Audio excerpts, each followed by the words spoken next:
Menjelang penetapan calon wakil rakyat Bali dan anggota DPD Perwakilan Bali, popularitas para calon wakil Krama Bali belum terbangun. Ada kecenderungan Krama Bali belum mengenal integritas dan komitmen calon wakilnya menjaga dan memperjuangkan kepentingan Bali. Sosialisasi konvensional yang masih dibudayakan para calon hendaknya diimbangi dengan kampanye gagasan dan visi misi lewat media massa. Akademisi FISIP Universitas Warmadewa, Hadi Pratnyana, ada 3 strategi yang mesti dilakukan pada Bacalek untuk menarik para pemilihnya.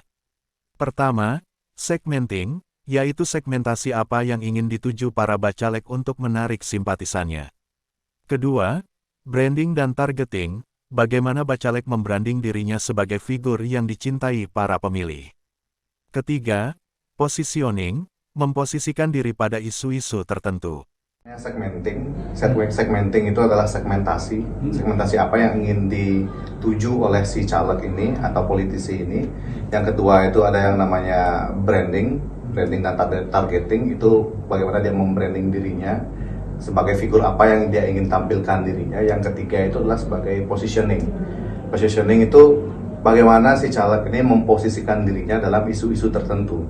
Nah, ketika kita berkaitan sama penggunaan baliho tadi, efektivitas tadi, maka kita akan bicara tentang branding. Masuk nggak strategi branding ini ketika menggunakan baliho? Sayangnya, beberapa riset yang telah ditampilkan sebelumnya di Indonesia, beberapa peneliti sudah mengungkapkan juga, hasil survei juga, bahkan sejak tahun 2014 itu menunjukkan bahwa penggunaan baliho itu sudah tidak efektif lagi dalam mendongkrak elektabilitas dan juga popularitas dari si politisi atau si caleg ini.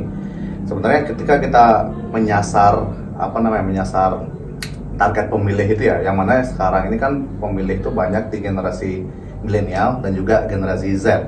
Jadi dua generasi ini nanti akan mewarnai sebagai mayoritas suara dalam Pilpres dan juga pemilu serentak di 2024. Nah, masalahnya adalah kebanyakan generasi Z dan generasi milenial itu mereka bersafarinya itu di sosial media, di ruang-ruang digital.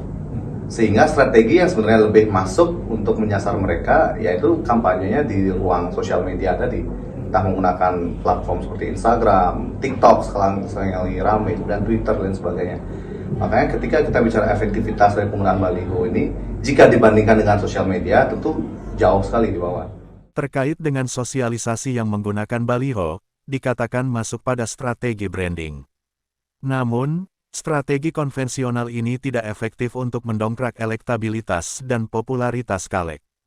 Sebab, berdasarkan riset dan survei sejak tahun 2014, cara ini tidak efektif lagi. Hal ini dikarenakan saat ini jumlah pemilih milenial dan generasi Z sangat mendominasi.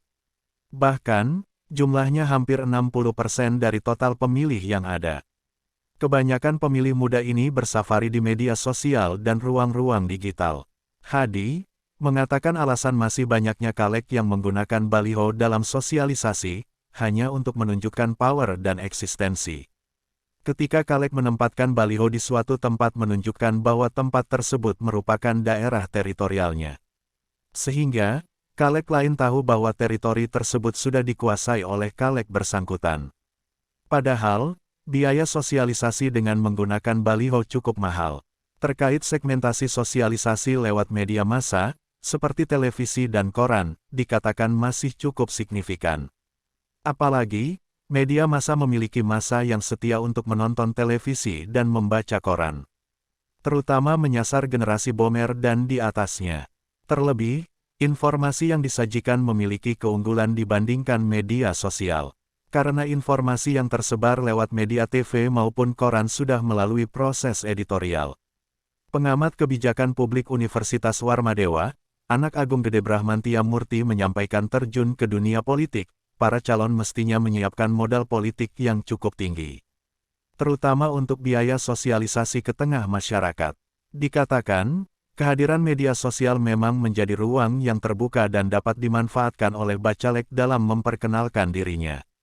Ditambah, pemilu mendatang didominasi oleh generasi milenial yang menjadi pengguna aktif terbesar media sosial kita.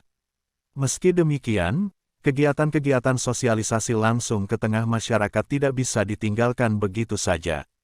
Interaksi secara langsung antar bacalek dengan masyarakat masih menjadi cara penting untuk mendekatkan calon-calon perwakilan rakyat dengan rakyatnya. Ketut Winata dan Eka Adiyasa melaporkan.